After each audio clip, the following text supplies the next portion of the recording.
magising na yun eh. Ay, isang oras na natutulog eh. Gigising. Pero hindi maganda yung ano eh, tulog eh. Kaya siya mag-iingay. Huwag lang mag-iingay. Masyado napakababaw ng tulog ng bata na yun.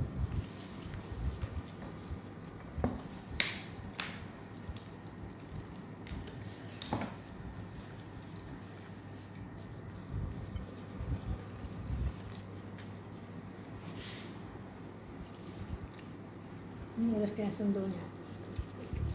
Sino mauna? Ewan ko ba, hindi ko Kasi alam. iba-iba mo. Ang hirap kasi ng ano niya. Sabagay, sa linggo lang naman siya magsusundo. Ayan, malapit na.